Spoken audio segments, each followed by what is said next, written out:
కోమటిరెడ్డి వెంకటరెడ్డి రెండు కీలకమైన అంశాలు ఆరోపణలు చేస్తారు. రెండు కీలకమైన ఆరోపణలు చేస్తారు. సరే మీరు ఆన్సర్లు చెప్పండి. మీకు 55 ఎకరాల ఫామ్ హౌస్ ఉందన్నమాట, వాస్తవం కాదా?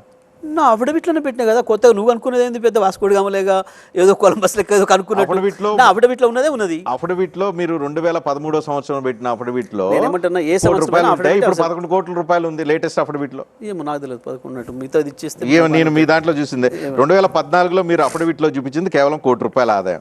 2023లో 11 కోట్ల ఆదాయాన్ని చూపించారు. 10 ఏళ్ళు అయింది కదా. ఎట్లా పెరిగినాయి? ఎందుకు పెరగదు?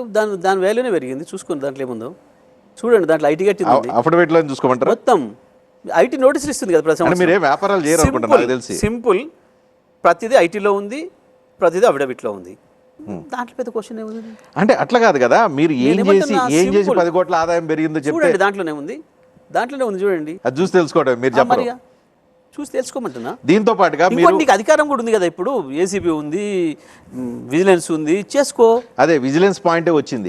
మీరు యాదాద్రి పవర్ ప్లాంట్ కి సంబంధించి 26,000 కోట్ల రూపాయలు వర్కులు నామినేషన్ పద్ధతిలో ఇచ్చి అది 46,000కు పెంచారు, 46,000 కోట్లకు పెంచారు. సో దానిలో ఎంక్వైరీ జరగబోతుంది, మీరు ఇరుక్కోబోతున్నారు అని చెప్తున్నాడు. వాడు బుర్ర ఉందా? సోయండి మాట్లాడిండా, అప్పుడు ఏమన్నా వేసుకొని మాట్లాడిండా? రిపోర్ట్ ఇచ్చి 3 నెలలు అయింది, మలేషియాలో పెట్టుకున్నాడు, ఎందుకు బయట తీస్తలేడు? మీకు కూడా ఐడియా లేదా? రిపోర్ట్ ఇచ్చిన సంగతి ఐడియా ఉంది కదా మీకు? రిపోర్ట్ ఐడియా ఉంది. మరి రిపోర్ట్ ఇచ్చింది కదా రాదు మీరు? ఎంక్వైరీలు రావడానికి ప్రాసెస్ ఏదో ఉంటుంది. ఎందుకు దాచిపెట్టుకున్నావు అంటున్నా? 3 నెలల నుంచి వెళ్ళి మనిషి అన్ను పెట్టుకున్నావు, ఎందుకు పెట్టుకున్నావు అంటున్నా నేనే.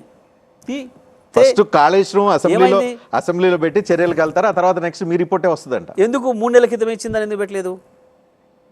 3 నెలల క్రితమే ఇచ్చారు కదా, ఎందుకు మనిషి లోపల పెట్టుకొని కూర్చున్నావు నోరు మూసుకొని అంటున్నా నేను.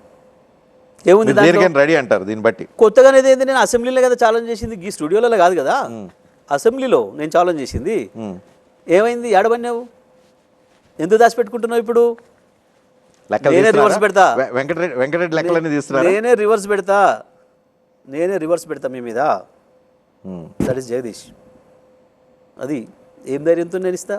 నేను ఆ రోజే చెప్పిన, ఎవరితోనైనా ఎంక్వైరీ చేసుకో, ఏ ఎంక్వైరీ చేసుకోండి, ఏ కమిషన్లో వేసుకోండి, మల్లె పువ్వులాగా తిరిగి వస్తాం, కడిగిన వజ్రంలాగా తిరిగి వస్తామని చెప్పినా అది జరుగుతుంది అని చెప్పినా. అందుకనే ఇవాళ మడిచిపెట్టుకున్నారు. చెప్పాలి, మాట్లాడాలి. కమిషన్ ఎంక్వైరీ ఇచ్చినావు, దాని మీద ఏముందో అది వస్తుంది. ఆ తర్వాత ఏడబెట్టుకుంటారు ముఖం? మాట్లాడిన అబద్ధాలు, ఈ చెత్త మాటలన్నీ ఏడ దాచిపెట్టుకుంటారు?